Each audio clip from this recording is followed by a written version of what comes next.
जय जिनेन्द्र। ऑनलाइन स्वाध्याय में आप सबका हार्दिक अभिनंदन और स्वागत है। आइए स्वाध्याय का प्रारंभ मंगलाचरण से करते हैं। ओम नमः सिद्धेभ्यः, ओम नमः सिद्धेभ्यः, ओम नमः सिद्धेभ्यः। नमो अरिहन्ताणं, नमो सिद्धाणं, नमो आयिरीयाणं, नमो उवज्झायाणं, नमो लोये सव्वसाहूणम्। तीन भुवन में सार, वीतराग विज्ञानता, शिव स्वरूप शिवकार, नमः त्रियोग समाहारिके। बोलिए अनंतानंत सिद्ध परमेष्ठि भगवान की जय। देवादिदेव 1008 चिंतामणि पार्श्वनाथ भगवान की जय। संत शिरोमणि 108 आचार्य गुरुवर विद्यासागर जी महाराज की जय। जगत पूज्य निर्यापक मुनि मुनि पुंगव 108 गुरुवर श्री सुधा सागर जी महाराज की जय। समस्त मुनि संघ की जय। द्वादश वर्षीय श्रवण संस्कृति स्वाध्याय पाठ्यक्रम के प्रथम वर्षीय पाठ्यक्रम का हम सब यहाँ पर अभी स्वाध्याय कर रहे हैं, जिसमें श्रवण संस्कृति सिद्धांत प्रवेशिका भाग 1, 2 और 3 इसका विस्तार से स्वाध्याय पिछले स्वाध्याय में हम कर चुके हैं। अभी हमारा छठाला का अध्ययन चल रहा है। छठाला में कुल 6 ढाल हैं।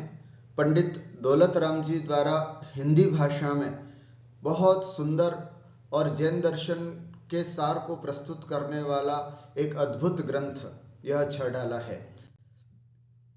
पिछली 14 कक्षाओं में हमने 1 से 3 ढाल तक पढ़ लिया और चौथी ढाल में भी 1 से 8 छंदों को हमने विस्तार से अध्ययन किया। चौथी ढाल में हमने अभी तक क्या क्या पढ़ा?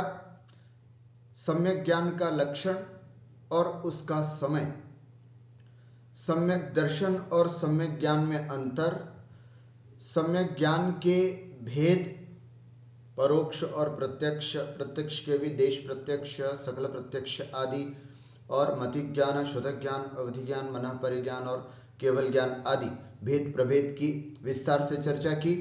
और सम्यक ज्ञान की महिमा, अर्थात एक सम्यक ज्ञान से रहित जीव और एक सम्यक ज्ञानी जीव किस तरह से कर्मों की निर्जरा करते हैं, ज्ञान की दुर्लभता कितनी है, आदि आदि विषयों पर हमने पिछली कक्षाओं में विस्तार से चर्चा की। उम्मीद करता हूं आपने अभी तक के पुराने सभी वीडियो देख करके अपना छठाला का यह स्वाध्याय बहुत अच्छी तरह से निरंतर रूप से कर रहे हैं। आइए आज हम छठाला की चतुर्थ ढाल की इस 9वें छंद को पढ़ते हैं, जिसमें पुण्य पाप में हर्ष विषाद का निषेध, अर्थात पुण्य और पाप में जब पुण्य का उदय आए अथवा पाप का उदय आए तो हमें हर्ष और विषाद अर्थात दुख नहीं करना चाहिए। इस बात को पंडित दौलत राम जी यहाँ पर इस छंद में बता रहे हैं। तो आइए देखते हैं सबसे पहले छंद का उच्चारण।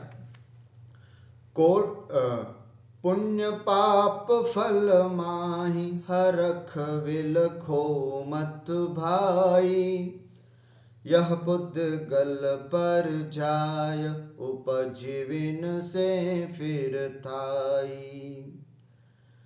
लाख बात की बात यही, निश्चय उर लाओ, तोरी सकल जग दंद फंद, निज आत्म ध्याओ।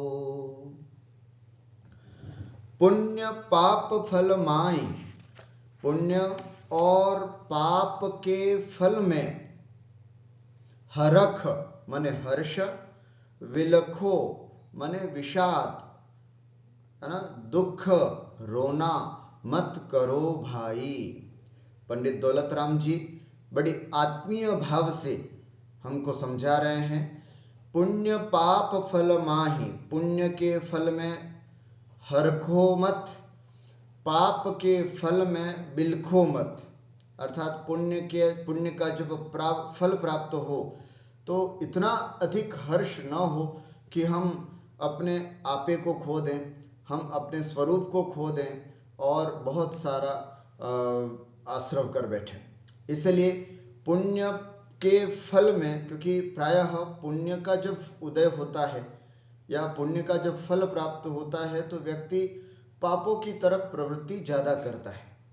उसी बात को ध्यान में रखते हुए पंडित दौलत राम जी कहते हैं, पुण्य के फल में ज्यादा हर्ष नहीं और पाप के फल में ज्यादा दुख नहीं करो भाई। क्यों? यह पुद्गल परझाय उपजी विनसे फिर थाई, क्योंकि यह सब पुद्गल की पर्याय है। पुद्गल की पर्याय कैसे? क्योंकि हमने पुण्य संचय करके, है ना, पुद्गल परमाणु को ही तो संचित किया है। जैसे कहा ना कि जब हम पुण्य पाप ये जितनी भी क्रिया करते हैं उससे आश्रव होता है। पुद्गल परमाणु जो हैं, पौद्गलिक परमाणु जो है वो कर्म रूप परिवर्तित होते हैं, तो वो पुण्य रूप और पाप रूप संचित होते हैं कर्म। और जब उदय में आता है तो वो उस तत्त कर्म का उदय, अर्थात जब अपना फल देते हैं तो उसी हिसाब से वो अच्छी तरह से फल देते हैं, तो सुख देते हैं, दुख देते हैं, इस तरह की अवस्थाएं प्राप्त होती है। तो यहाँ पंडित दौलत राम जी कह रहे हैं स्पष्ट कि जो पुण्य का उदय है वो भी पुद्गल की पर्याय है और जो पाप का उदय है वो भी पुद्गल की पर्याय है। तो वो पुद्गल की पर्याय उपजती है और नष्ट हो जाती है, तो हम उसमें फिर अपने परिणाम खराब क्यों कर रहे हैं? क्योंकि जैसे हम परिणाम खराब करेंगे वैसे फिर वापस बंद होगा।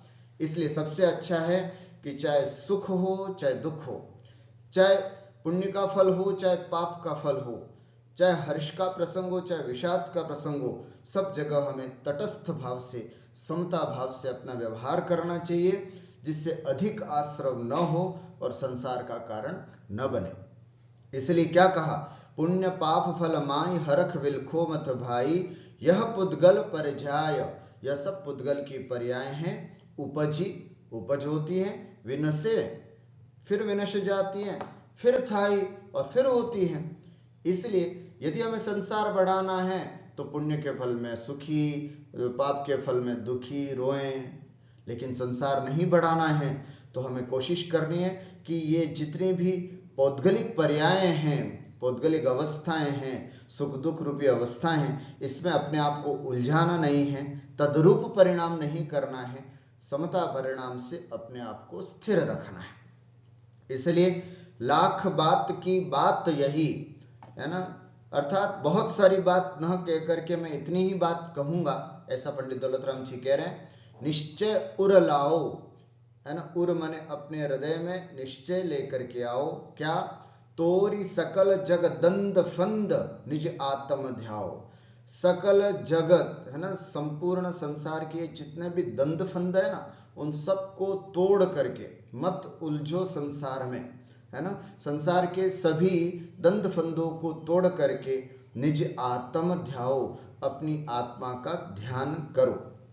अर्थात अधिक पुण्य में हर्ष नहीं करना, पाप में रोना नहीं, विषाद नहीं करना, ये सब पौद्गलिक पर्याय हैं। आज सुख है तो कल दुख, आज दुख है तो कल सुख, ये तो उपजता है विनष्टा है, उपजता है विनष्टा होता रहता है।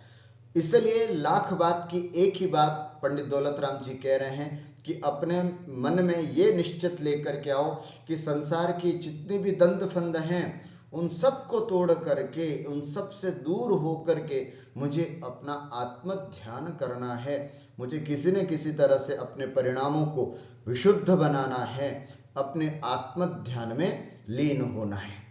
बहुत सुंदर और सटीक बात पंडित दौलत राम जी ने इसमें कही है। पुण्य पाप के उदय में हमें कैसा व्यवहार करना चाहिए? प्रश्न यह होता है कि जब पुण्य का उदय होता है तब सुख, जब पाप का उदय होता है तब बहुत दुख की स्थिति होती है, तो ऐसे दोनों ही स्थितियों में हमें कैसा व्यवहार करना चाहिए?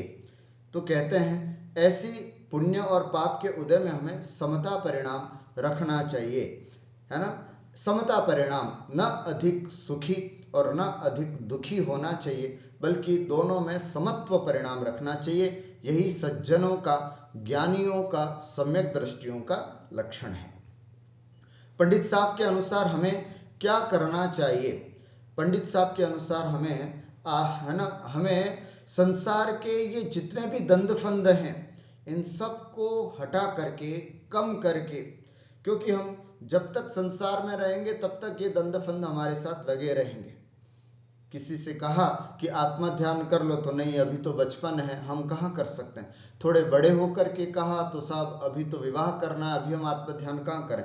विवाह हो गया और उसके बाद फिर बाल बच्चे हो गए, उनसे कहा कि अब आत्मा ध्यान कर लीजिए, नहीं साहब अभी तो बच्चों को पढ़ाने लिखाने की बहुत सारी टेंशन से, अभी मैं कहाँ आत्मा ध्यान करूं। उसके बाद जब बच्चे बड़े हो गए और उनके विवाह का समय आया तो वो उनके विवाह में उलझ गया। अब सब विवाह वगैरह हो गए, अब उनसे कहा कि साहब अब अपने आत्म ध्यान के लिए समय निकालो, तो कहते साहब अभी तो बेटी के डिलीवरी का समय आया है, अभी तो बच्चे के बहू का डिलीवरी का समय आया, अब उनके बच्चों को पालन पोषण करना है। महानुभाव, इस तरह से ही पूरा समय निकल जाता है। पंडित साहब यहाँ पर हमें सावधान करते हुए कह रहे हैं कि संपूर्ण ये दंड फंद संसार का चलता ही रहेगा। इस संसार के दंड फंद में रहते हुए भी हमें आत्म ध्यान की ओर अपनी प्रवृत्ति बढ़ानी चाहिए। सम्यक ज्ञान को अर्जित करने के लिए हमें अपने आप को लगाना चाहिए, है ना। अर्थात संसारिक सभी कार्यों को करते हुए हमें अपने आत्म ध्यान की ओर भी प्रवृत्त होना चाहिए, स्वाध्याय के प्रति प्रवृत्त होना चाहिए, धर्म कार्यों के प्रति अपने आप को लगाना चाहिए। क्या आत्म ध्यान के लिए दंड फंद छोड़ना आवश्यक है? कितना सुंदर प्रश्न है। जी हाँ, यहाँ पर यदि हम आत्म ध्यान करना चाहते हैं, है ना, यदि हम विशुद्ध आत्मा का चिंतन करना चाहते हैं तो ये समस्त दंड फंद को छोड़ करके, महाव्रतों को अंगीकार करके, मुनिपद प्राप्त करके और फिर हमें आत्म ध्यान की ओर प्रवृत्त होना चाहिए। वास्तविक रूप से आत्म ध्यान करना हो, क्योंकि कहा जाता है कि जब तक हम गृहस्थ में हैं, जब तक हम परिग्रहों से लदे हुए हैं, तब तक हम शुद्ध आत्मा का अनुभव नहीं कर सकते। हाँ, उस विशुद्ध आत्मा को प्राप्त करने के लिए जो भावनाएं हैं, जो आत्मिक गुण हैं, उन गुणों के बारे में चर्चा, उनके आत्मा के बारे में, आत्मा की विशुद्धता की दशा कैसी होती है इत्यादि चर्चा जरूर की जा सकती है, लेकिन आत्मानुभूति इन सभी दंड फंदों में रहते हुए नहीं की जा सकती। बहुत सारे बड़े बड़े विद्वान हुए हैं हमारे इस जैन जगत के, उन लोगों ने अपने गृहस्थ जीवन में ही आत्मानुभूति करने का बहुत प्रयास किया, यहाँ तक कि कमरे की कुंडी लगा करके अपने वस्त्र निकाल करके और फिर सोचा कि अब मैं आत्म ध्यान करूं, लेकिन फिर भी वो दशा, वो आनंद उनको प्राप्त नहीं हो पाया जो एक दिगंबर साधु को प्राप्त होता है। तो इसलिए यदि वास्तविक रूप से आत्म ध्यान करना हो, वास्तविक रूप से आत्मानुभूति करनी है, तो उसका एक ही मार्ग है, अपने जीवन में इन सभी दंड फंदों को छोड़ करके, महाव्रतों को जीवन में अंगीकार करके ही हम निश्चय रूप से, निश्चय दृष्टि से आत्म ध्यान कर सकते हैं।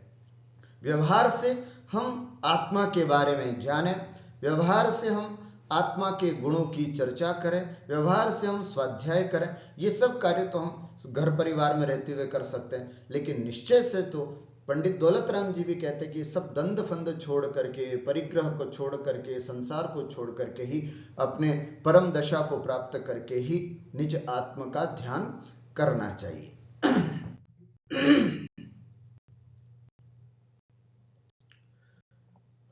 एक बार पूरा भावार्थ समझ लेते हैं। पुण्य पाप फल माय हरख विलखो मत भाई। आत्महितैषी जीव का यह कर्तव्य है कि वह धन पुत्रादि की प्राप्ति में हर्ष और रोग वियोग आदि होने पर विषाद न करे, है ना। आत्महितैषी व्यक्ति, सम्यक ज्ञानी जीव, है ना, जो सम्यक दृष्टि जीव है, वह धन पुत्रादि की प्राप्ति में हर्ष या फिर रोग वियोग आदि हो जाए तो उसमें विषाद, दुख न करे। यह पुद्गल पर्याय उपज विनिशे फिर थाई, क्योंकि ये पुण्य पाप तो पुद्गल रूप कर्म की पर्याय हैं जो एक के बाद एक उत्पन्न और नष्ट होती रहती हैं। लाख बात की बात यही निश्चय उर लाओ, तोरी सकल जगदंद फंद निज आत्म ध्याओ। सारे उपदेशों का सार यही है कि समस्त सांसारिक उलझनों चिंताओं से नाता तोड़ करके आत्मचिंतन में प्रवृत्त होना चाहिए।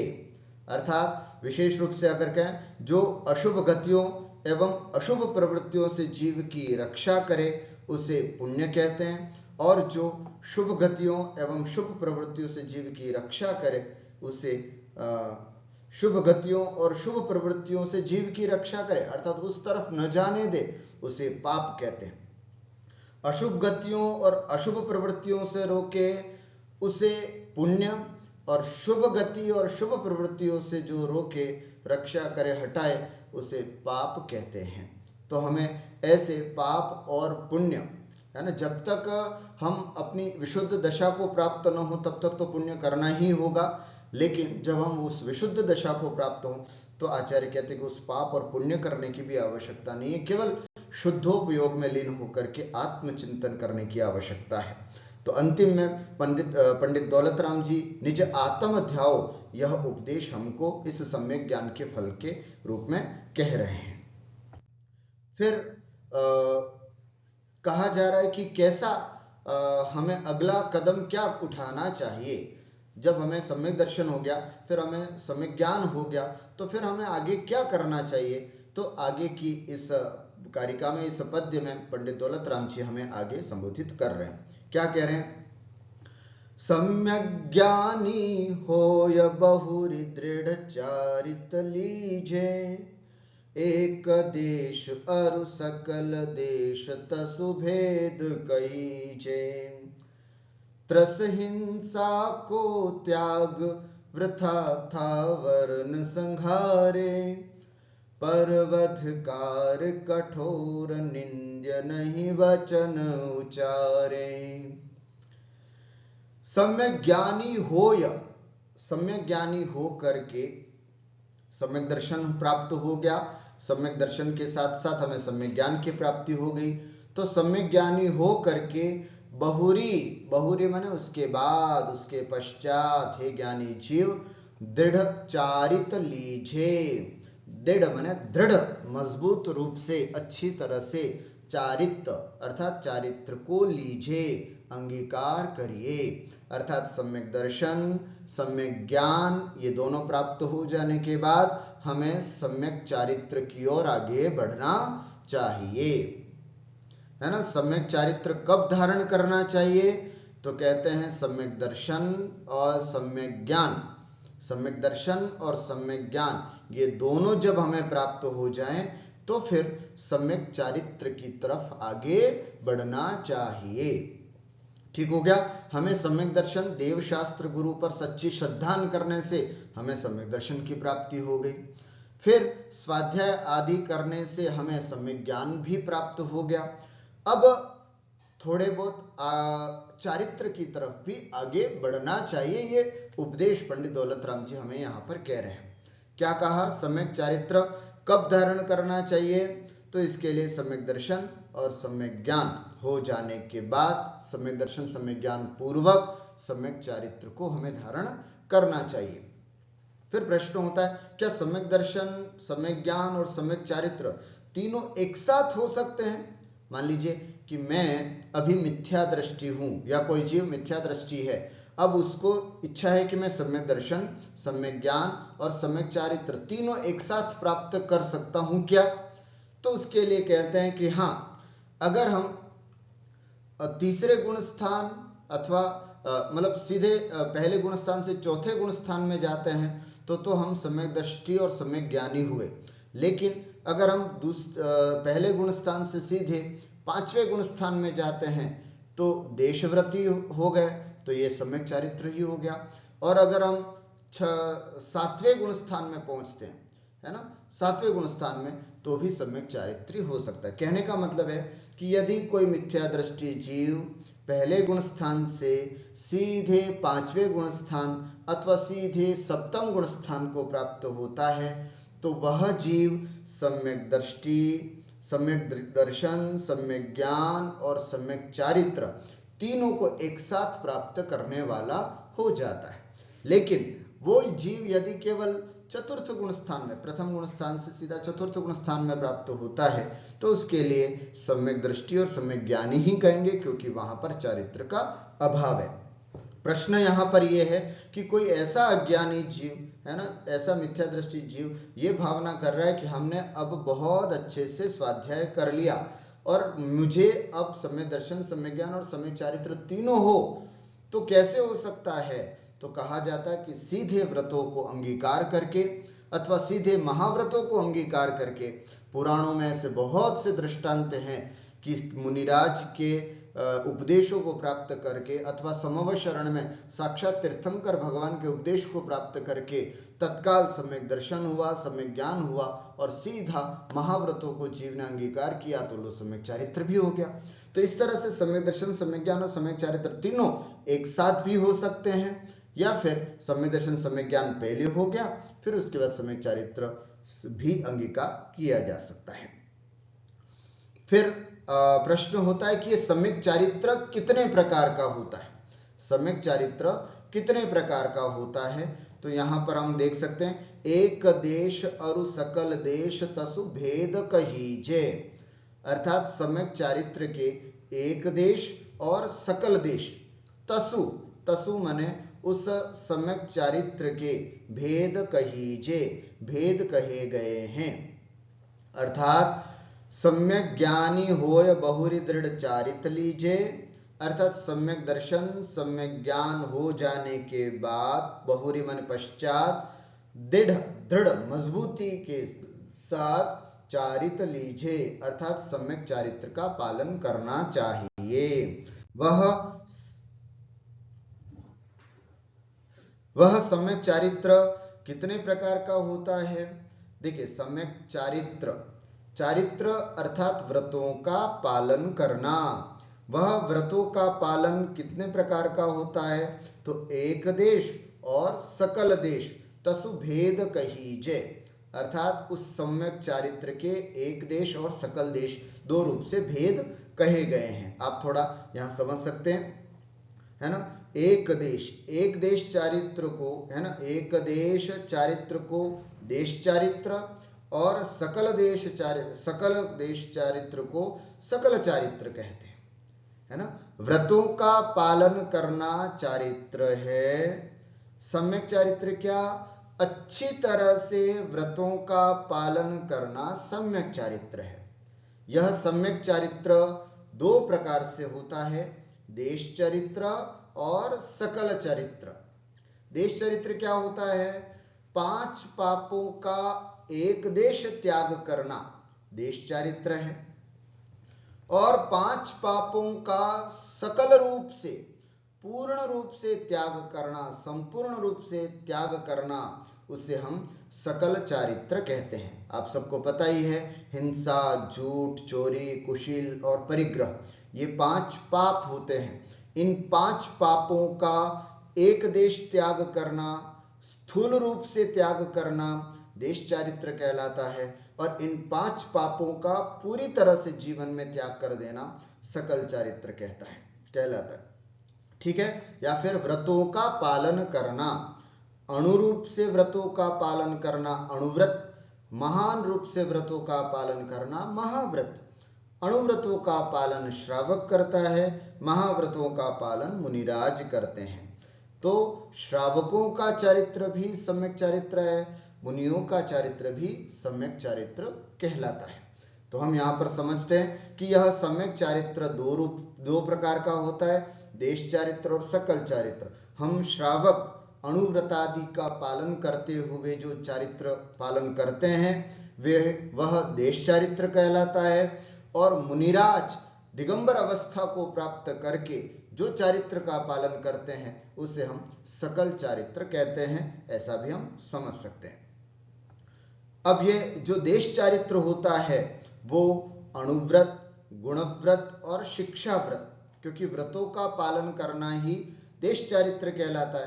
तो अणुव्रत, ये चारित्र जो है वो अणुव्रत रूप में, गुणव्रत के रूप में और शिक्षाव्रत के रूप में होते हैं। तो इसलिए आइए सबसे पहले अणुव्रत क्या होते हैं, गुणव्रत क्या होते हैं, शिक्षाव्रत क्या होते हैं, एक सामान्य परिभाषा हम यहाँ पर समझते हैं। हिंसादि 5 पापों का एक देश त्याग करना अणुव्रत कहलाता है। अणु माने सूक्ष्म रूप से, जो व्रत सूक्ष्म रूप से लिए जाते हैं उसे हम अणुव्रत कहते हैं।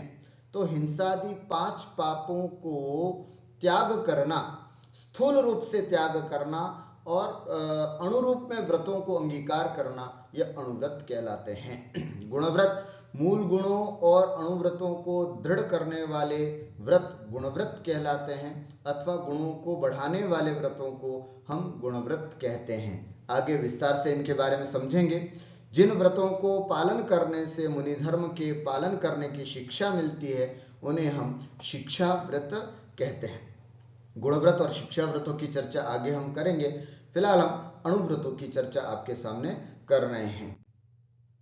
ठीक है, श्रावक के 12 व्रत है ना, श्रावक के 12 व्रत होते हैं, जिसमें 5 अणुव्रत, 3 गुणव्रत और 4 शिक्षा व्रत। अभी चौथी ढाल में श्रावक के 12 व्रतों की चर्चा यहाँ पर की गई है।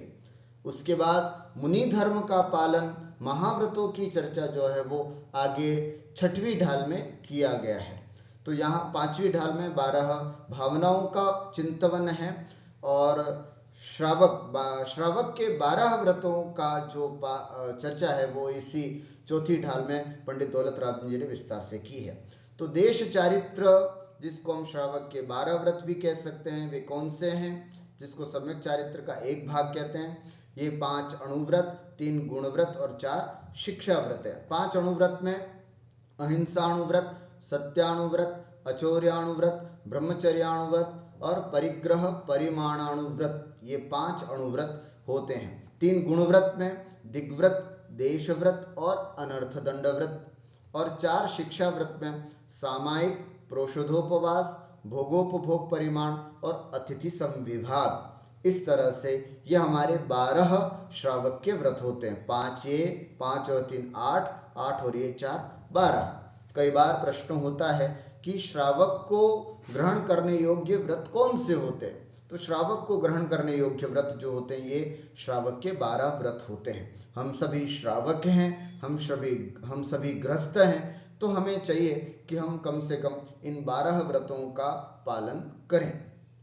ठीक है, तो ये 12 व्रतों की चर्चा है। यहाँ पर मैं वापस आपको अपने इस छंद की ओर ले चलता हूं कि एक देश और सकल देश तसु भेद कहीजे, अर्थात सम्यक चारित्र एक देश भी होता है और सकल देश भी होता है।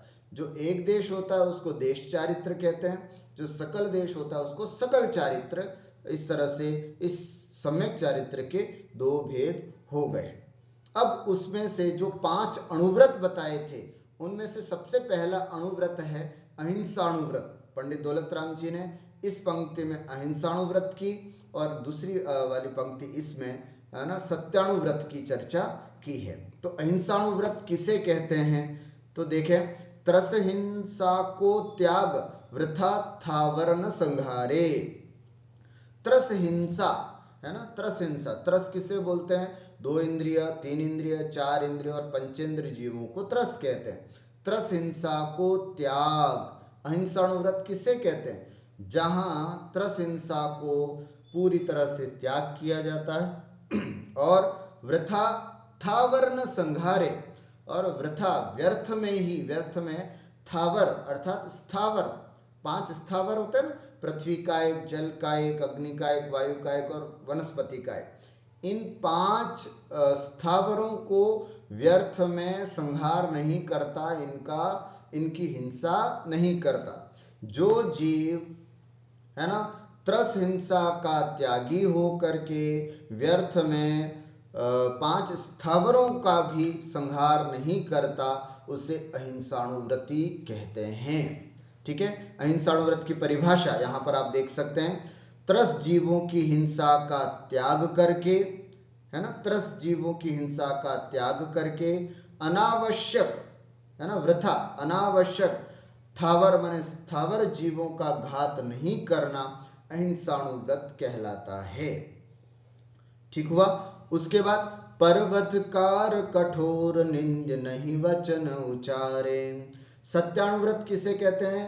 परवधकार, जिससे दूसरे का वध हो जाए, कठोर और निंदनीय नहीं वचन उचारे, जो वचनों को उच्चारण नहीं करता उसे हम सत्यानुव्रत कहते हैं। आइए अर्थ समझते हैं फिर से। दूसरे के लिए दुखदायक, वधकार का मतलब है दुखदायक, जिसमें दूसरों को कष्ट पहुंचे, पीड़ा पहुंचे, ऐसे वचनों का उच्चारण नहीं करना। कठोर वचन है ना, गाली गलौज करना, जो सामने वाले के व्यक्ति को दिल पर आघात पहुंचे, ऐसी कोई बात करना, है ना, ये सब कठोर वचन कहलाते हैं। और निंदा योग्य वचन नहीं उचारे, नहीं बोलना सत्यानुव्रत कहलाता है। ठीक हुआ। इस तरह से यहां तक दो अणुव्रतों की चर्चा हुई, अहिंसाणुव्रत और सत्यानुव्रत। त्रस हिंसा का पूरी तरह से हमें त्याग करना है। स्थावर, यद्यपि हम गृहस्थों के लिए स्थावर हिंसा में क्षम्य है ना, तो इसलिए जो पृथ्वी का एक, जल का एक, अग्नि का एक, वायु का एक और वनस्पति का एक जीवों की विराधना है, उसको भी बड़ा सावधानी से, जितना हो सके, पंखा चल रहा है तो जितना हो सके उतने ही पंखे का यूज, आग की जहां आवश्यकता है वहां पर ही आग जलाएं, पृथ्वी जहां पर एक दो मकान बनाने की आवश्यकता वहीं पृथ्वी को खोदें, इत्यादि बहुत सारी बातें, है ना। वनस्पति कायक में भी जितना हो सके उतने सचित्त को अचित्त बना करके करे। तो ये सब चीजों का ध्यान रखता है अहिंसाणुव्रती श्रावक। सत्यानुव्रती कोशिश करता है कि उसके मुख से ऐसा कोई भी वचन ना निकले जिससे कि किसी जीव को हिंसा या कष्ट, किसी जीव का कष्ट पहुंचे, दर्द पहुंचे, ऐसे शब्दों का उच्चारण नहीं करता। ठीक हुआ। एक बार पूरे पद्य का हम यहां पर भावार्थ समझ लेते हैं। सम्यक ज्ञानी होय बहुरी दृढ़ चारित लीजे। सम्यक ज्ञान प्राप्त करके पुनः सम्यक चारित्र को धारण करना चाहिए। एक देश और सकल देश तसु भेद कहीजे। सम्यक चारित्र के दो भेद हैं, एक देश और सकल देश। यहाँ एक देश चारित्र का ही वर्णन करते हैं। यहाँ का मतलब, यहाँ अभी चौथी ढाल में हम एक देश चारित्र का वर्णन यहाँ पर करते हैं, जिसे श्रावक पालन करते हैं। श्रावकों के 12 व्रत होते हैं, उन्हें क्रमवार कहते हैं। अभी आपको बताया 5 अणुव्रत, 3 गुणव्रत और 4 शिक्षा व्रत। इस तरह से श्रावकों के 12 व्रत होते हैं। एक देश चारित्रधारी श्रावक, अभी एक देश चारित्रधारी श्रावक कैसा होता है, अहिंसाणुव्रत कैसे होते हैं, वो यहाँ पर बताया जा रहा है। त्रस हिंसा को त्याग वृथा था वर्ण संहारे, अर्थात त्रस जीवों की हिंसा का त्यागी होता है और एकेंद्रीय स्थावर जीवों का भी अनावश्यक घात नहीं करता है।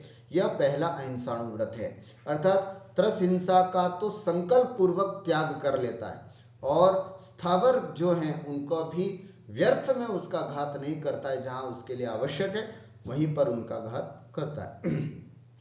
वह श्रावक स्थूल झूठ का त्यागी, परवधकार कठोर निंद नहीं वचन उचारे। वह श्रावक स्थूल झूठ का त्यागी होता है और ऐसे वचन भी नहीं बोलता है जो दूसरे के लिए प्राण घातक हो, दुखदायक हो, कठोर हो या निंदा के योग्य हो। यह दूसरा सत्यानुव्रत हुआ। ठीक है। अच्छे कार्यों को करने का नियम लेना और बुरे कार्यों को छोड़ना व्रत कहलाता है ना। अच्छे कार्य करने का नियम लेना और जो बुरे कार्य हैं उसको छोड़ देना, यही व्रत कहलाता है। हिंसादि 5 पापों को स्थूल रूप से एक देश त्याग करना अणुव्रत कहलाता है। उस अणुव्रतों में अहिंसाणुव्रत और सत्यानुव्रत की चर्चा हमने इस कारिका में, इस पद्य में विस्तार से की। अब आगे बचे हुए 3 जो अणुव्रत हैं उसकी चर्चा हम अगले छंद में यहां पर आपके सामने करेंगे। क्या, कौन कौन से? तो अचौर्याणुव्रत, ब्रह्मचर्याणुव्रत और परिग्रह परिमाणाणुव्रत, इन 3 अणुव्रतों की चर्चा और दिक्व्रत क्या होता है उसका भी लक्षण यहां पर देखेंगे। जलमृत्तिका बिन और नाही कछु गहे अदत्ता, निज वनिता बिन सकल नारी सोरय विरता, अपनी शक्ति विचार परिग्रह थोरो राखे, दश दिश गमन प्रमाण ठान तसु सीमन नाखे। क्या कह रहे हैं अब? अचौर्याणु व्रत की चर्चा अब आपके सामने कर रहे हैं। अचौर्याणु व्रत किसे कहते हैं? जल मृत्तिका बिन, जल पानी, मृत्तिका माने मिट्टी, जल और मिट्टी के बिना कछु नाही गहे अदत्ता, कछु नहीं गहे, बिना दिए किसी भी वस्तु को ग्रहण नहीं करता, है ना। जल और मिट्टी को छोड़ करके बिना दिए हुए किसी भी वस्तु को नहीं ग्रहण करना अचौर्याणु व्रत कहलाता है। आई बात समझ में, है ना। जल और मिट्टी वो जिस पर किसी का अधिकार न हो, यदि ऐसा जल जिस पर किसी का अधिकार है या ऐसी मिट्टी जिस पर किसी का अधिकार है, तो यह श्रावक उसको भी ग्रहण नहीं करेगा। पर ऐसा जल और ऐसी मिट्टी जिस पर किसी का भी अधिकार नहीं है तो उसको वो ग्रहण कर सकता है, बाकी किसी को भी बिना दिए हुए ग्रहण नहीं करना उसे अचौर्याणु व्रत कहते हैं। अभी आपके सामने यहाँ पर अचौर्याणु व्रत की परिभाषा देख सकते हैं। जल और मिट्टी के सिवाय कोई चीज बिना दिए हुए नहीं लेना, किसी भी वस्तु को बिना दिए हुए नहीं लेना अचौर्याणु व्रत कहलाता है। फिर उसके बाद निज वनिता बिन सकल नारीसों रहे विरत्ता। ब्रह्मचर्याणु व्रत किसे कहते हैं? निज वनिता, अपनी स्त्री के अलावा सकल नारीसों, सभी नारियों से जो विरक्त रहता है उसे ब्रह्मचर्याणु व्रत कहते हैं। ब्रह्मचर्याणु व्रत में अपनी स्त्री का त्याग नहीं होता है, अपनी स्त्री के साथ भोग कर सकता है, लेकिन अन्य स्त्रियों के विषय में वह पुत्री, माता अथवा बहन जैसा व्यवहार करता है। यही बात पुरुषों के लिए भी है ना, यही बात स्त्रियों के लिए भी है। अर्थात निज वनिता बिन, अर्थात निज पुरुष बिन सकल पुरुष से रहे विरत्ता, अर्थात अपने पुरुष के अलावा सभी पुरुषों के प्रति पुत्र, भाई अथवा पिता जैसा व्यवहार करे उसे हम ब्रह्मचर्याणु व्रत कहते हैं। आइए आपके सामने यहाँ पर परिभाषा हम दे देते हैं। अपनी स्त्री के सिवाय अन्य सब स्त्रियों से विरक्त रहना तथा स्त्रियों के लिए अपने पति के सिवाय सब पुरुषों से विरक्त रहना ब्रह्मचर्याणु व्रत है ना। स्त्री के लिए क्या है, पुरुषों के लिए क्या है? अपनी स्त्री के अलावा सब स्त्रियों से विरक्त रहना, और स्त्रियों के लिए अपने पति के अलावा सब पुरुषों से विरक्त रहना ब्रह्मचर्याणु व्रत कहलाता है। उसके बाद अंतिम है परिग्रह परिमाणाणु व्रत। अपनी शक्ति विचार परिग्रह थोरो राखे। अपनी शक्ति को विचार करके जहां परिग्रह को थोड़ा कर लिया जाता है, सीमित कर लिया जाता है, परिग्रह का परिमाण कर लिया जाता है, उसे हम परिग्रह परिमाणाणु व्रत, है ना, परिग्रह परिमाणाणु व्रत कहते हैं। अपनी शक्ति विचार, अपनी शक्ति का कि मैं इस तरह से अपनी लाइफस्टाइल जीऊंगा तो इस तरह से मुझे अब इतना ही चाहिए, ऐसा विचार करके जो परिग्रह को थोड़ा कर लेते हैं उसे हम परिग्रह परिमाणाणु व्रत कहते हैं। आपके सामने परिभाषा है। अपनी शक्ति का ध्यान रखकर थोड़ा परिग्रह रखना अथवा परिग्रह की सीमा कर लेना परिग्रह परिमाणाणु व्रत है। अपनी शक्ति को ध्यान में रख करके, ये शक्ति शब्द अपने आप में बहुत पावरफुल है, अर्थात मैं अभी किस कंडीशन में हूँ, मेरी अपनी योग्यताएं कितनी हैं, मेरी अपनी आवश्यकताएं कितनी हैं, इन सब बातों को ध्यान में रखना या अपनी शक्ति को ध्यान में रखना है ना। इसका एक छोटा सा और हम विवेचन यहाँ पर कर सकते हैं। परिग्रह परिमाण अनुव्रत 3 प्रकार का होता है, उत्तम, मध्यम और जघन्य। जैसे उत्तम परिग्रह परिमाणानुव्रत क्या होता है, जितना परिग्रह है उससे कम की मर्यादा करना। मान लीजिए कि मेरे पास 10 लाख रुपया है, तो उत्तम परिग्रह परिमाणानुव्रत क्या है, उत्तम परिग्रह परिमाणानुव्रत यह है कि मेरे पास अगर 10 लाख है तो मैं उससे कम 9 लाख रखूंगा, 1 लाख मैंने दान कर दिया, 8 लाख ही अपने पास रखूंगा, बाकी 2 लाख रुपए का मैंने दान कर दिया, 5 लाख ही रखूंगा अपने पास, बाकी 5 लाख का मैंने दान कर दिया। यह है जितना परिग्रह है उससे कम की मर्यादा कर लेना, इसको बोलते हैं परिग्रह परिमाणानुव्रत। मेरे पास 100 साड़ियां हैं, परिग्रह परिमाण, उत्तम परिग्रह परिमाण का मतलब है कि अब मैं 50 साड़ियां रखूंगी, बाकी सब का त्याग कर दिया, उत्तम परिग्रह परिमाणानुव्रत कहलाता है। मध्यम क्या होता है, वर्तमान में जितना परिग्रह है उससे अधिक नहीं रखूंगा, ऐसी भावना करना कि साहब इससे ज्यादा नहीं रखूंगा। अगर 100 साड़ियां हैं तो आज मैं नियम लेती हूं कि 100 से ज्यादा साड़ियां नहीं रखूंगी, आज जितनी है उतनी ही नियम करके आगे नहीं लूं। मेरे पास अगर 1 किलो सोना है तो आज नियम लेता हूं कि बस इससे ज्यादा मैं अपने पास सोना नहीं रखूंगा। मेरे पास 2 मकान है तो आज नियम ले लिया कि मैं 2 मकान से ज्यादा अपने पास, मतलब जो एट प्रेजेंट हमारे पास है उससे ज्यादा नहीं रखूंगा, कम भी नहीं कर रहा हूं लेकिन उससे ज्यादा भी नहीं रखूंगा, इस तरह का परिमाण करना है ना, मध्यम परिग्रह परिमाणानुव्रत कहलाता है। और जघन्य, वर्तमान में जितना परिग्रह उससे अधिक का प्रमाण करना। मान लीजिए कि 10 लाख मेरे पास है तो मैंने 50 लाख का नियम ले लिया कि मैं आगे 50 लाख से ज्यादा अपने जीवन में नहीं एकत्रित करूंगा, यह भी परिग्रह परिमाणानुव्रत हो सकता है। मान लीजिए मेरे पास अभी 50 साड़ियां हैं लेकिन मैंने नियम ले लिया कि मैं 500 साड़ियों से ज्यादा, 100 साड़ियों से ज्यादा अपने पास नहीं रखूंगी, तो ये जघन्य कहलाएगा, है ना। जो है उससे भी ज्यादा एक सीमांकन, लेकिन फिर भी प्रशस्त है, क्योंकि कम से कम हमने एक सीमा तो बांध ली, कम से कम एक निश्चित तो कर लिया कि इससे ज्यादा नहीं रखना है, तो इसको भी परिग्रह परिमाणानुव्रत कहते हैं। मैं आप सभी महानुभावों से इतना जरूर निवेदन करता हूं कि कम से कम परिग्रह परिमाणानुव्रत जरूर कर लेना चाहिए, जरूर कर लेना चाहिए।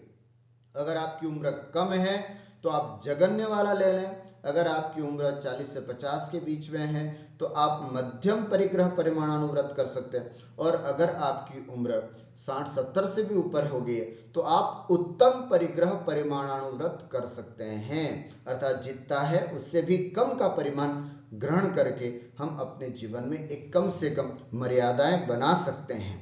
महानुभाव, जितनी मर्यादाएं बनाएंगे हम उतने ही सुखी रहेंगे, क्योंकि मन स्वतंत्र है, मन अनियंत्रित है, इस पर यदि हम नियंत्रण नहीं लगाएंगे तो ये बिल्कुल स्वच्छंद बेलगाम होकर के घूमेगा, जो कहीं ना कहीं दुखों का ही कारण बनेगा। तो इस पर लगाम लगाने का क्या उपाय हो सकता है कि हम अपने आप को नियंत्रित कर लें, विशेष करके परिग्रह के बारे में यदि हमने अपने आप को एक सीमित बना दिया तो निश्चित रूप से हम आगे जाकर के बहुत सुखी हो सकते हैं। तो यहाँ पर अपनी शक्ति विचार परिग्रह थोरो राखे, अर्थात अपनी शक्ति का विचार करके या तो है उससे भी कम की मर्यादा करो, या है उतनी मर्यादा कर लो, या है उससे भी अधिक मर्यादा कर लो, बस इस तरह से जो करते हैं उससे हम परिग्रह परिमाणानुव्रत कहते हैं। अब आती है गुणव्रत की चर्चा। तो गुणव्रत के लिए उसके पहले गुणव्रत किसे कहते हैं एक बार फिर से समझें। मूल गुणों और अणुव्रतों को दृढ़ करने, जो हमारे मूल गुण हैं, श्रावक के जो मूल गुण 8 मूल गुण बताए वो, या फिर जो अणुव्रत हैं, उन अणुव्रतों को दृढ़ करने वाले जो व्रत होते हैं उसे गुणव्रत कहते हैं, अथवा गुणों को बढ़ाने वाले जो व्रत होते हैं उसे हम गुणव्रत कहते हैं। ये तीन होते हैं, तीन गुणव्रत होते हैं। कौन कौन से? दिग्व्रत, देशव्रत और अनर्थ दंड व्रत। तीन प्रकार के गुणव्रत होते हैं, दिग्व्रत, देशव्रत और अनर्थ दंड व्रत। दिग्व्रत किसे कहते हैं?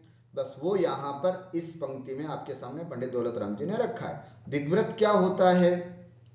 दश दिश गमन प्रमाण ठान तसु सीमन नाखे, है ना। दश दिश प्रमाण, गमन प्रमाण, दशों दिशाओं में गमन, दशों दिशाओं में, है ना, गमन अर्थात आवागमन, आने जाने का, प्रमाण ठान अर्थात मर्यादा करके उसकी सीमा का उल्लंघन नहीं करना, दिग्व्रत नामक अणुगुण व्रत कहलाता है ना। दश दिश गमन प्रमाण ठान, दशों दिशाओं में गमनागमन की मर्यादा करके, तसु उस मर्यादा की सीमा को न नाखे, न उल्लंघन करे, उसे कहते हैं दिग्व्रत नामक गुणव्रत कहते हैं। ठीक हुआ। 10 दिशाएं कौन कौन सी होती हैं? 4 दिशाएं, 4 विदिशाएं, ऊर्ध्व और अधो, ये 10 दिशाएं होती, 10 दिशाएं होती। इन 10 दिशाओं में सब जगह आने जाने का एक निश्चित मर्यादा लेकर के आजीवन उसका त्याग कर देना कि बस मैं पूर्व में यहां तक जाऊंगा, उससे आगे जीवन भर नहीं जाऊंगा, मर्यादा ले ली। मैं पश्चिम में इतने तक ही जाऊंगा, उससे ज्यादा आगे नहीं जाऊंगा। इस तरह से पूर्व, पश्चिम, उत्तर, दक्षिण, है ना, ईशान, नैऋत्य, ईशान, आग्नेय, नैऋत्य और वायव्य, 4 विदिशाएं, ऊर्ध्व और अधो, चारों तरफ में एक सीमा बांधने के साथ में इतने से ज्यादा नहीं जाऊंगा, तो ये हमारा दिग्व्रत कहलाता है। ध्यान रखें, इससे क्या फायदा होता है? तो कहते हैं कि जितनी हमने मर्यादा कर ली, उस मर्यादा से बाहर जितना भी स्थान है उन सब के प्रति हमारा पूर्ण रूप से त्याग हो जाता है। उन दिशाओं, उन मर्यादाओं से बाहर जितना भी स्थान है उन सब के प्रति हम महाव्रती हो जाते हैं, है ना। जैसे फॉर एग्जाम्पल, मैंने यहाँ पर आज मैं बैठा हूँ जयपुर में, और जयपुर से पूर्व दिशा की तरफ, है ना, पूर्व दिशा भारत की जितनी अंतिम सीमा है वहां तक का नियम ले लिया, जहां तक कि मान लीजिए नेपाल तक का भी नियम ले लिया कि मैं फॉर एग्जाम्पल 4000 किलोमीटर से ज्यादा कहीं नहीं जाऊंगा पूर्व दिशा। तो उस पूर्व दिशा में 4000 किलोमीटर का मतलब है नेपाल आदि तक की सीमा, उससे बाहर के प्रति मेरा महाव्रत हो गया है। उसके बाहर से प्रति मेरा क्या हो गया? महाव्रत हो गया। और उसके अंदर ये मेरा अणुव्रत हो गया, है ना, दिग्व्रत हो गया, मैं व्रती हो गया उसके प्रति। ऐसा नियम हम सबको जरूर जरूर जरूर लेना चाहिए। अरे घूमना है, अभी कई लोग कहते हैं साहब अभी तो हमारा बहुत यूरोप टूर बाकी है, अभी तो विदेश में कुछ घूमा नहीं है, अभी तक जीवन पूरा कमाने में लगाया था, तो अभी तो घूमना बाकी है। मैं कहता हूँ घूम लीजिएगा, कहाँ कहाँ घूम सकते हैं हम, सब विचार करके फिर तो सीमा ले लीजिए। 10,000, 20,000, 25,000, 30,000 किलोमीटर्स, कुछ तो हम सीमा ले लें, ऊपर नीचे की सब। फ्लाइट अधिक से अधिक कितनी ऊपर उठती है? 35,000, 40,000 फीट, है ना।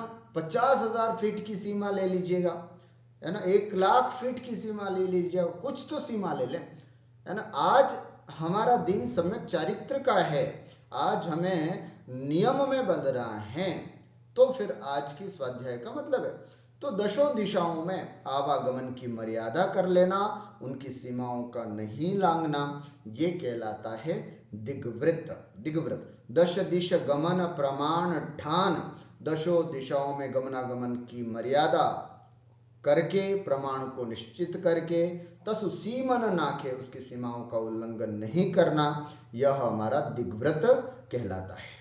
ठीक हुआ। इस तरह से मैं फिर से, जल मृतिका बिन और ना ही कछु गहे अदत्ता, निज वनिता बिन सकल ना, यहां हो गया अचौर्य, अचौर्याणुव्रत। फिर ब्रह्मचर्याणुव्रत, निज वनिता बिन सकल नारी सो रहे विरक्ता, अपनी स्त्री के अलावा समस्त नारियों से जो विरक्त रहे वो ब्रह्मचर्याणुव्रत, है ना। अपनी शक्ति विचार परिग्रह थोड़ो राखे, अपनी शक्ति को विचार करके परिग्रह को मर्यादित कर लेना, कम कर लेना, इसको परिग्रह परिमाणानुव्रत कहते हैं। और लास्ट में जो है वो दिग्व्रत का स्वरूप दश दिश गमन प्रमाण ठान तसुसी मन नाखे, इसका वर्णन किया गया है।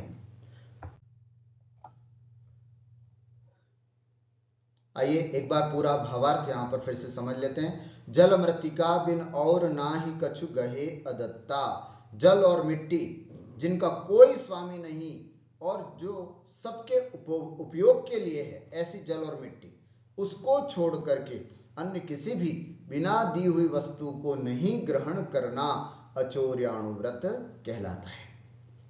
निज वनिता बिन सकल नारिसों रहे विरत्ता, अपनी विवाहिता स्त्री के सिवाय संसार की सब स्त्रियों से विरक्त रहना ब्रह्मचर्याणुव्रत कहलाता है।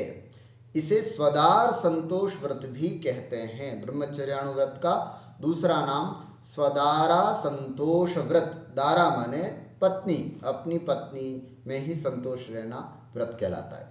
अपनी शक्ति विचार परिग्रह थोरो राखे, अपनी शक्ति का विचार करके धन धान्य आदि परिग्रह का थोड़ा बहुत आवश्यक प्रमाण कर लेना, मर्यादा बांध लेना, परिग्रह परिमाणानुव्रत है ना। अब गुणव्रतों का वर्णन करते हुए कहते हैं दश दिश गमन प्रमाण ठान तसुसी मन नाखें, अर्थात दशों दिशाओं में गमनागमन की मर्यादा निश्चित करके उस मर्यादा का उल्लंघन नहीं करना दिग्व्रत नामक पहला गुणव्रत कहलाता है। आइए अब आगे हम दूसरा देशव्रत और अनर्थ दंडव्रत क्या होता है उसके बारे में भी समझते हैं। अब अगली कारिका में फिर हम देशव्रत का स्वरूप यहां पर समझा रहे हैं। पंडित दौलत राम जी देशव्रत का स्वरूप समझाते हुए कहते हैं, आइए सबसे पहले उच्चारण करते हैं। ताहू में फिर ग्राम गली गृह बाग बजारा, गमनागमन प्रमाण ठान अन सकल निवारा, काहू की धन हानि किसी जय हार न चिंते, दे अन सो उपदेश होय अघबनज कृषिते। आइए क्या कह रहे हैं यहां पर, ताहू में फिर ग्राम गली गृह बाग बजारा, किसका स्वरूप समझ रहे हैं हम, देशव्रत। देशव्रत किसे कहते हैं, पिछले पद्य में हमने गुणव्रत में तीन गुणव्रत होते हैं, दिग्व्रत, देशव्रत और अनर्थ दंडव्रत। दिग्व्रत किसे कहते हैं वो समझा, इसमें हम देशव्रत किसे कहते हैं वो समझ रहे हैं। क्या कह रहे हैं, ताहू में फिर, उसमें भी फिर, अर्थात जो हमने दिग्व्रत में मर्यादाएं की थी कि मैं दशों दिशाओं में यहां तक जाऊंगा, उसमें भी फिर ग्राम गांव, गली गली, गृह मकान, बाग बगीचा, बाजार और बाजार आदि तक गमनागमन प्रमाण ठान, गमनागमन की प्रमाण माने सीमा, ठान माने करके, अन सकल निवारा और बाकी सबका त्याग कर देना देशव्रत नाम का गुणव्रत है। अर्थात हमने जीवन भर के लिए दिग्व्रत में दशों दिशाओं में मर्यादाएं की, अब कुछ विशेष अवसरों पर, जैसे कि दशलक्षण महापर्व चल रहा है, अब मैं राजस्थान छोड़ करके नहीं जाऊंगा, है ना, आज पंचमी है, आज मैं जयपुर ही छोड़ करके नहीं जाऊंगा। इस तरह का जो व्रत लिया जाता है, कुछ समय के लिए लिया जाता है, उसे हम देशव्रत कहते हैं। दिग्व्रत जीवन भर के लिए दशों दिशाओं में मर्यादा करना, देशव्रत कुछ समय के लिए कुछ चीजों की मर्यादा करना देशव्रत कहलाता है।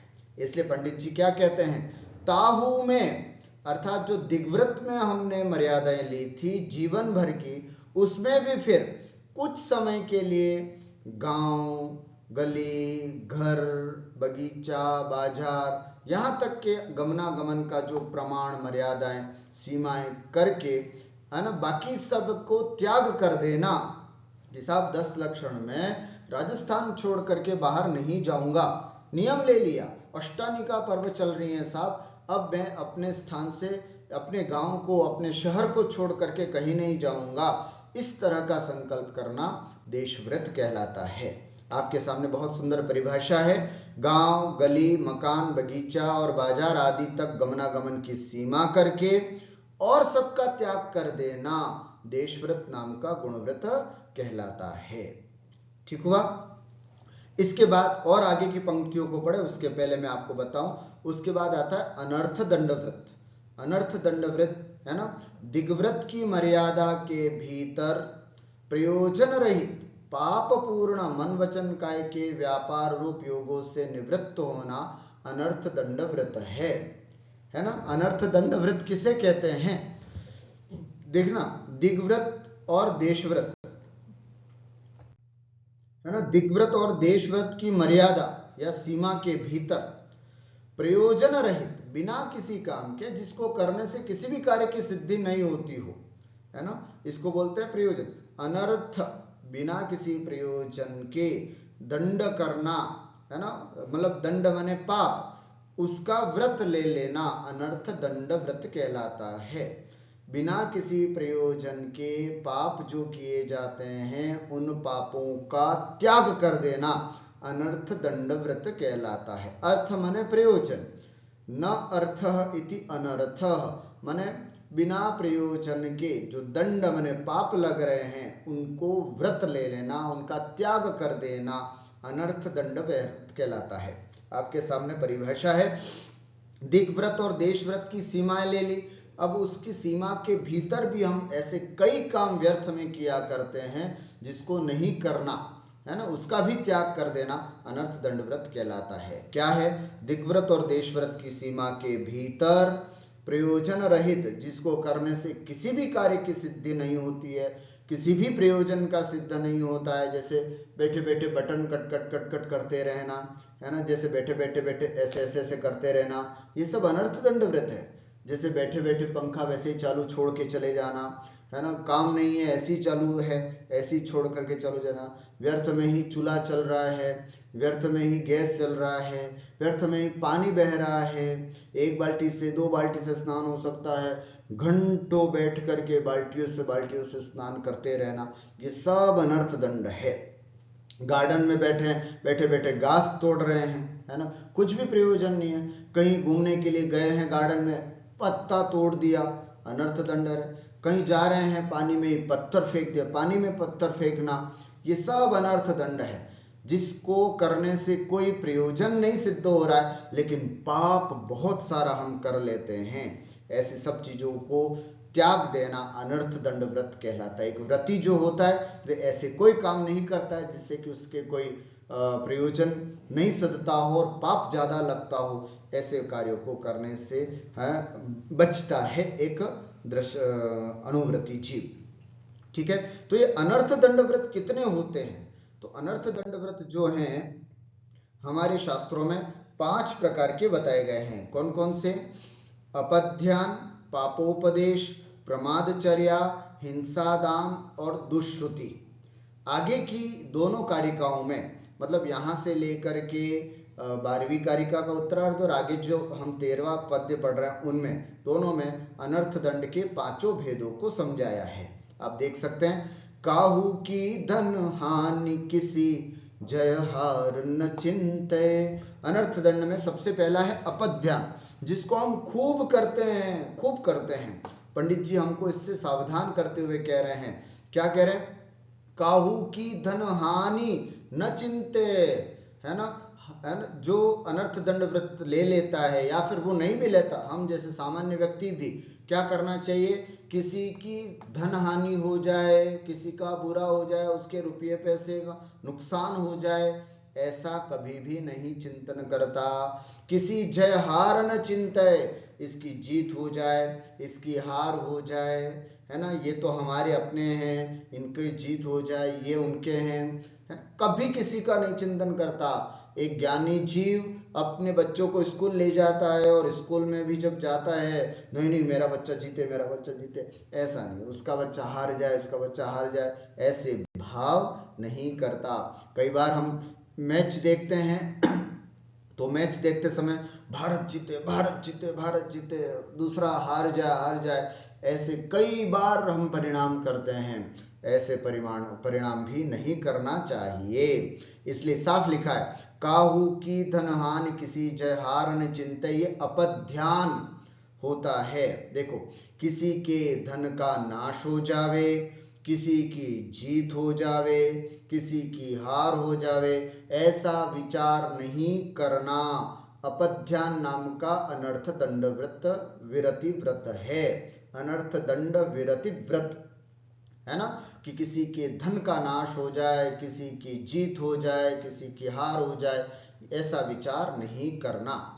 उसके बाद है पापोपदेश, देयन सो उपदेश होय अग बनज कृषिते।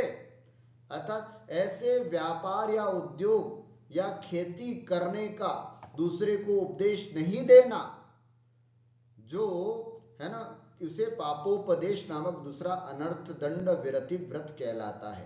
देयन सो उपदेश होय अघ, अघ मने पाप, जिससे पाप बंद हो, ऐसा उपदेश, या बनज मने व्यापार, है ना, ऐसा बनज मने व्यापार, उद्योग या कृषि, खेती आदि, जिसको कहने से पाप हो, जिससे वो पाप करे। अब मान लीजिए आपने किसी को उपदेश दे दिया कि आप व्यापार करो, अनाज का व्यापार करो, और वो अब कितने ही सड़े गले अनाज भी ला रहा है और उसका व्यापार कर रहा है, तो उस पूरा पाप का फल हमको प्राप्त होता है। इसलिए कोई भी व्यर्थ में ऐसे किसी को व्यापार आदि का उपदेश, या व्यर्थ में ही किसी को ये खेती बाड़ी तू कर, ऐसा उपदेश नहीं देना। हम बहुत जल्दी रायचंद बन जाते हैं, फ्री की राय देने की बहुत आदतें बन जाती हैं कि यार तू ऐसा कर ना, ये वाला व्यापार चालू कर दे, अरे तू जूते का व्यापार चालू कर दे, अरे इस मार्केट में कोई कपड़े का व्यापार नहीं है, तू ये व्यापार चालू कर दे। इस तरह से हम व्यर्थ में, जिससे हमारा कोई मतलब ही नहीं है, कहीं सफर करने जा रहे हैं, सफर करते करते कोई राहगीर मिला, उसको मिला यार मैं बहुत परेशान हूं, क्या कर, अरे तू ऐसा कर, तू खेती का काम चालू कर दे, ऐसे करके व्यर्थ में हमने उसको, और उसको जज गए और उसने चालू कर दिया, उसमें बहुत सारी हिंसा हो रही है, व्यर्थ में उस पूरी हिंसा का फल आज हमको प्राप्त होता जा रहा है। तो आचार्य हमें सावधान करते हैं अनर्थ दंड व्रत में कि ऐसा उपदेश नहीं देना जिससे कि वो आगे जाकर के पाप का कार्य करे। इसलिए कहा ऐसे व्यापार उद्योग बनज कृषि माने खेती करने, जिससे पाप बंद हो या अघ हो, या माने पाप का बंद हो, ऐसा देयन सो उपदेश, ऐसे दूसरों को उपदेश नहीं देना, पापोपदेश नामक दूसरा अनर्थ दंड विरति कहलाता है। एक बार पूरे को हम यहाँ सारांश के रूप में आपके सामने रख देते हैं। ताहू में फिर ग्राम गली गृह बाग बजारा, दिग्व्रत में जीवन पर्यंत के लिए की गई आवागमन से विस्तृत क्षेत्र की सीमा में भी समय की मर्यादा और बांध देना, अर्थात घड़ी घंटा दिन महीना वर्ष आदि काल के नियमानुसार अमुक प्रांत नगर बाग बाजार गली घर आदि तक आने जाने की मर्यादा सीमा निश्चित कर लेना देशव्रत नामक गुणव्रत कहलाता है। और व्रती श्रावक इसका कभी उल्लंघन नहीं करता। ये हो गया देशव्रत। किसी के धन का नाश हो जावे, किसी की जीत हो जावे, किसी की हार हो जावे, ऐसा विचार नहीं करना पहला अपध्यान नामक अनर्थ दंड व्रत है। ऐसे व्यापार या उद्योग या खेती करने जिससे पाप बंद होता हो, उसका दूसरों को उपदेश नहीं देना पापोपदेश नामक अनर्थ दंड विरति व्रत कहलाता है। आइए अब हम अंतिम इस पद्य में जो बचे 3 प्रमादचर्या, हिंसादान और दुष्कृति अनर्थ दंड व्रत के त्याग की भी चर्चा करते हैं। कर प्रमाद जल भूमि वृक्ष पावक न विराधे, असिधनु हल हिंसोपकरण नहीं दे यश लागे, राग द्वेष करतार कथा कबहू न सुनीछे, औरहु अनरथ दंड हेतु अगति ने न कीजे। प्रमादचर्या, प्रमाद कर, प्रमाद करके, शिथिलाचार करके, है ना, जल अर्थात पानी, भूमि अर्थात जमीन खोदने का, पानी बहाने का, वृक्ष है ना, विराधे वृक्ष को काटने का, पावक अर्थात आग जलाने का, इन सब का उपदेश नहीं देना, अर्थात इन सब को त्याग कर देना। प्रमाद उपदेश की बात नहीं है यहाँ पर, प्रमादचर्या, प्रमाद माने शिथिलाचार, व्यर्थ में ही हम ऐसा आचरण करते हैं, कौतूहलवश, प्रमादवश या आलस्यवश, निष्प्रयोजन, व्यर्थ में ही पानी बहाने, जमीन खोदने, वृक्ष काटने, आग जलाने आदि का त्याग करने को प्रमादचर्या अनर्थ दंड व्रत कहते हैं।